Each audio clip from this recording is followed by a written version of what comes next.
Aqui vai uma verdade que quase ninguém diz em voz alta. No momento em que você admite que não gosta de estar perto de crianças, o ambiente muda. O silêncio aparece, mas não é aquele silêncio confortável. É o silêncio do julgamento. Aquele que faz as pessoas se perguntarem se existe algo fundamentalmente errado com você. Porque, em um mundo que trata a adoração por crianças como um requisito moral básico, a indiferença, ou pior, o desconforto, soa como uma confissão de um crime que você nem sabia que estava cometendo. Mas aqui está o ponto. Esse desconforto que você sente perto de crianças, essa vontade instintiva de se afastar quando um bebê começa a gritar em um restaurante, ou essa resistência interna quando alguém pressupõe que você vai achar o filho dela fascinante. Isso não é defeito, não é crueldade, e definitivamente não é tão raro quanto o silêncio ao redor desse tema faz parecer. O que você vai entender hoje muda completamente a forma como você enxerga essa parte de si mesmo, porque aquilo que a maioria das pessoas interpreta como frieza é, na verdade, uma configuração específica de prioridades psicológicas, limiares sensoriais e sistemas de valores que a ciência só agora começa a mapear com mais precisão. E quando você enxerga a estrutura por trás disso, para de pedir desculpas por quem você é. Vamos começar esclarecendo algo importante. Não gostar de crianças não significa desejar que elas sofram. Não significa que você seria cruel com uma criança. Não significa que você não tenha empatia, calor humano ou capacidade de amar. Essas são suposições automáticas porque vivemos em uma cultura que confunde afeto por crianças com bondade em si. Mas essa equação é falsa. Você pode respeitar o direito de uma criança existir, ser protegida e prosperar, e ainda assim achar a presença dela exaustiva. Você pode reconhecer que crianças são vulneráveis e merecem cuidado, e ainda assim não querer ser a pessoa responsável por oferecer esse cuidado. Você pode apoiar pais e mães, e ainda assim não sentir absolutamente nada quando um bebê sorri para você. Isso não é hipocrisia, é especificidade. E especificidade é algo que a maioria das pessoas não tolera, porque exige aceitar que nem todo mundo funciona da mesma forma. Então vamos ser bem claros. Se você não se ilumina perto de crianças, se a energia delas te drena em vez de encantar, se você prefere estar em qualquer outro lugar quando uma criança entra no ambiente, isso não significa que exista algo errado com você. Significa que seu sistema nervoso, seu circuito de recompensa e suas necessidades psicológicas são calibrados de maneira diferente. Isso não é um erro, é apenas um sistema operacional diferente. Agora, vamos falar sobre por quê. Isso acontece porque existe ciência real por trás disso, e ela é muito mais interessante do que o pânico moral que as pessoas projetam em cima de você. O cérebro humano é projetado para achar certos estímulos recompensadores. Bebês, com olhos grandes, rostos arredondados e sons agudos, ativam o chamado baby schema, um mecanismo biológico que libera oxitocina e dopamina no cérebro. Para muitas pessoas, essa resposta é automática. Elas veem um bebê, e o cérebro reage como se um botão de recompensa tivesse sido apertado. Surge calor emocional, surge proteção, surge atração. Mas aqui está o detalhe que quase ninguém menciona. Essa resposta não é universal. Pesquisas neurológicas mostram que algumas pessoas simplesmente não experimentam esse pico de dopamina ao serem expostas a estímulos infantis. O cérebro delas não interpreta o baby schema como algo recompensador. E isso não é patologia, é variação. Assim como algumas pessoas não gostam de música ou não sentem prazer em comidas doces, alguns sistemas nervosos simplesmente não registram crianças como um estímulo positivo. E é aqui que fica interessante. A ausência dessa resposta não significa que seu cérebro não funcione. Significa que ele funciona de forma seletiva. Seu sistema dopaminérgico está ativo. Ele só prioriza outros estímulos. Talvez ele se acenda diante de desafios intelectuais. talvez diante da solitude, da criação, do fluxo criativo, de conversas profundas, ou da satisfação silenciosa de concluir algo bem feito. Seu cérebro não está quebrado. Ele apenas recompensa coisas diferentes. E se você já sentiu que deveria sentir algo que não sente, se já fingiu entusiasmo ao redor do bebê de um amigo porque a alternativa parecia socialmente inaceitável, então você já conhece esse conflito. Você já viveu a distância entre o que seu sistema nervoso realmente responde e o que a cultura diz que você deveria responder. E agora vem a parte que diferencia este conteúdo da maioria do que existe por aí. Muitos canais falam sobre psicologia. Este canal fala com pessoas que experienciam o mundo a partir de uma lente psicológica específica. Pessoas que enxergam padrões que outros ignoram. Pessoas que pensam em sistemas, não em slogans. Pessoas que perceberam que o conselho padrão não funciona para elas porque nunca foi escrito para mentes como as delas. Se isso descreve você, se você passou a vida sentindo que está levemente fora de sintonia com o que todo mundo parece entender naturalmente, então você está no lugar certo. Porque tudo o que exploramos aqui é feito para quem opera fora da média. E se ainda não se inscreveu, considere se inscrever, não como um favor, mas porque você realmente vai usar isso. Vamos mais fundo, porque a explicação da dopamina é só a superfície. Abaixo disso existe algo mais complexo, a forma como seu cérebro lida com imprevisibilidade. Crianças são, por natureza, caóticas. O comportamento é errático. As necessidades são imediatas e inegociáveis. Os estados emocionais mudam sem aviso. Para algumas pessoas, essa imprevisibilidade é encantadora. Parece espontânea, viva, cheia de possibilidades. Mas para outras, especialmente pessoas cujo sistema nervoso prioriza controle, ordem e previsibilidade, esse mesmo caos é registrado como ameaça. A neurociência chama isso de intolerância à incerteza. Não é um transtorno, é um estilo cognitivo. Pessoas altas nesse traço sentem desconforto quando não conseguem prever resultados, quando variáveis estão fora de controle, quando o ambiente resiste à estrutura. E crianças, por definição, resistem à estrutura. Elas não seguem lógica, não respeitam planos, não se importam com sua necessidade de silêncio, foco ou espaço pessoal. Então, quando você sente essa resistência automática perto de crianças, o que está acontecendo de verdade é o seu sistema nervoso dizendo: este ambiente é imprevisível, este ambiente exige adaptação constante, este ambiente não permite que eu funcione do jeito que preciso funcionar. E aqui está o ponto-chave. Essa é uma resposta completamente racional.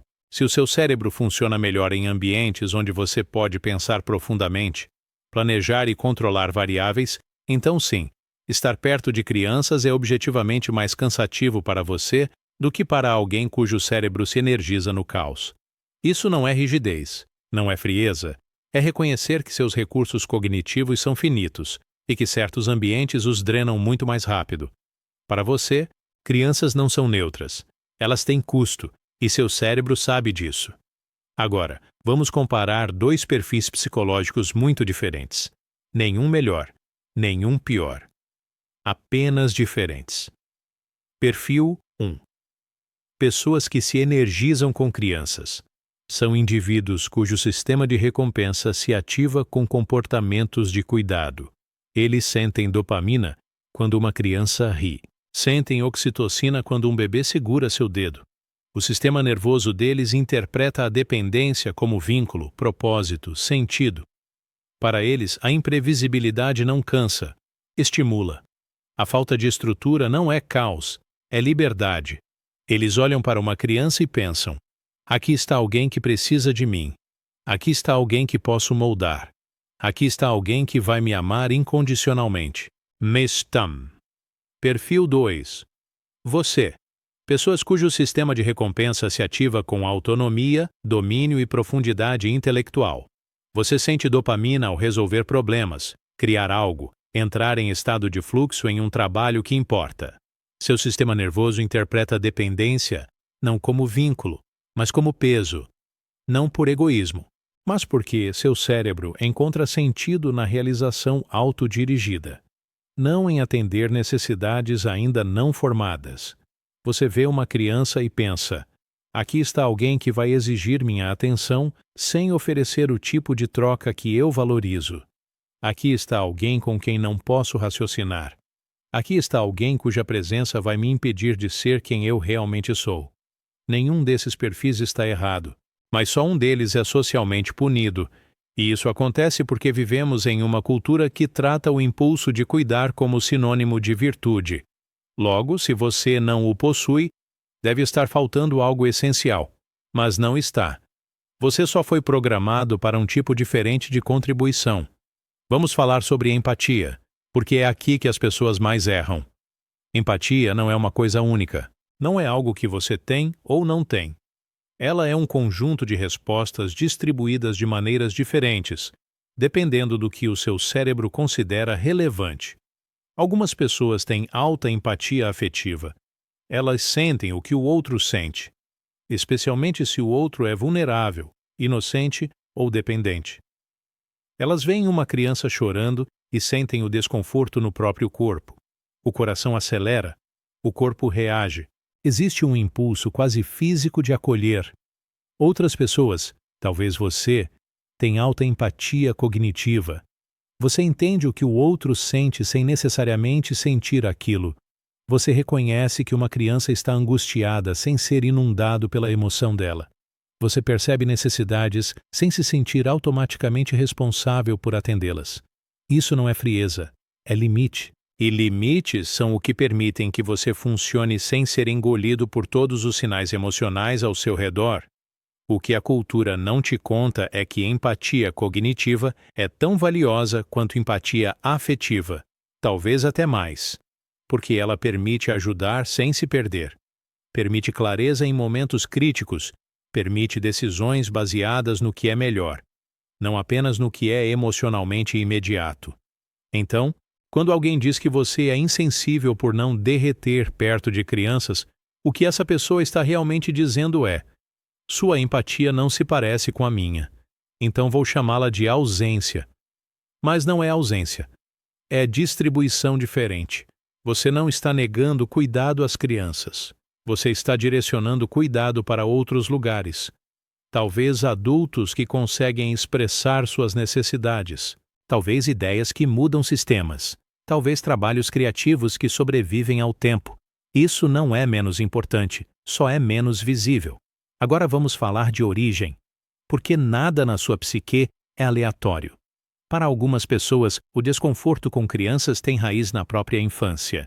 Talvez você tenha sido parentificado, obrigado a cuidar de irmãos quando deveria estar sendo criança. Talvez tenha crescido em um ambiente caótico, barulhento, onde demandas nunca cessavam. Talvez fosse hipersensível, aquele tipo de criança que percebia tudo, que não conseguia desligar, que sentia cada som alto e cada mudança emocional como algo físico.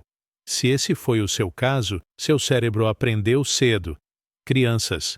Kinds sobrecarga crianças. Kinds perda de si crianças.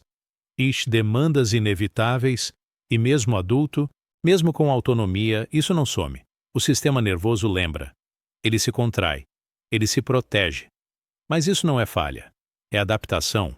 É o seu cérebro fazendo exatamente o que foi treinado para fazer. Para outras pessoas, não é trauma, é temperamento. Você nasceu com um sistema nervoso que busca silêncio, profundidade e controle. Era a criança que brincava sozinha, que lia em vez de correr, que preferia um amigo próximo a um grupo barulhento. Crianças sempre foram demais para você. Não porque você estivesse quebrado, mas porque foi feito de outra forma. E isso é mais do que aceitável. O mundo precisa de pessoas que pensam fundo, criam sem distração, funcionam no silêncio e no foco absoluto. Ele só nem sempre sabe como dizer isso. Vamos falar de sentido. Porque é aqui que a divisão real aparece. Para muitas pessoas, o sentido da vida vem da narrativa, de fazer parte de uma história maior, de ver uma criança crescer, de deixar um legado humano. Para elas, filhos representam continuidade, futuro, prova de que a existência importou. Para você, o sentido pode vir da criação, de construir algo que não existia, de resolver problemas complexos, de deixar ideias, sistemas, obras que mudam a forma como as pessoas pensam. Seu legado não é biológico, é intelectual, cultural. E aqui vai uma verdade desconfortável. Ambos são válidos. Ambos importam. Ambos constroem o futuro, mas só um deles é chamado de egoísta. Porque reprodução é visível. É fácil de entender. Já o trabalho que você faz, pensar, criar, construir, é invisível até ficar pronto. E quando fica, o julgamento já aconteceu. Mas você não se recusa a contribuir. Você só contribui de outra forma. E quem não enxerga isso não está interessado na sua contribuição. Está interessado que você espelhe a deles. Vamos falar de fluxo, porque aqui tudo se encaixa. Fluxo é aquele estado em que o tempo desaparece, em que você se dissolve no que está fazendo. O psicólogo Mihaly Csikszentmihalyi dedicou a vida a estudar isso. E uma das descobertas centrais é: fluxo exige foco, metas claras, feedback imediato e um ambiente sem interrupções. Crianças quebram tudo isso. Elas interrompem, fazem barulho, exigem atenção aleatória, impedem o estado mental onde você funciona melhor. Para algumas pessoas, isso é aceitável, porque o próprio cuidar é o fluxo. Mas para você, o fluxo vem do trabalho profundo, do pensamento contínuo, da construção paciente de algo complexo. E perto de crianças, esse estado se torna inacessível. Então, quando você evita esse ambiente, você não está sendo frio. Está protegendo o estado onde você se sente mais vivo. Isso não é egoísmo, é autoconsciência. O que eu quero que você entenda é simples. Você não está quebrado. Não está faltando nada em você. Você não é cruel, nem deficiente em algo essencial. Você apenas encontra sentido, conexão e recompensa em lugares diferentes das pessoas que insistem que amar crianças é o critério de bondade. Seu cérebro não se acende com dependência. Ele se acende com autonomia. Não busca caos. Busca ordem. Não encontra propósito em moldar uma vida. Encontra propósito em moldar ideias, sistemas, obras que sobrevivem a você. Isso não é inferior, é diferente. O mundo precisa de pessoas que sentam com uma criança e sentem apenas paciência e carinho, mas também precisa de pessoas que sentam em silêncio e pensam pensamentos que ninguém mais pensou. Precisa de quem constrói coisas que levam anos. Precisa de quem sustenta foco em um mundo projetado para destruí-lo. Precisa de você. Exatamente como você é. Então pare de se desculpar. Pare de fingir. Pare de performar um afeto que você não sente só para evitar o julgamento de quem não consegue imaginar uma mente diferente da própria. Você não deve essa performance a ninguém. Você deve a si mesmo a honestidade de viver alinhado com quem você realmente é. E se quiser continuar explorando a psicologia de pessoas que pensam em sistemas, vivem fora da média e perceberam que a maioria dos conselhos nunca foi escrita para elas, assista ao próximo vídeo. Porque pessoas altamente inteligentes têm dificuldade em ser felizes. Porque o mesmo funcionamento que te distancia das crianças, provavelmente também te distancia de um mundo feito para outra configuração mental. Você não está sozinho. Você é específico, e é exatamente isso que te torna valioso.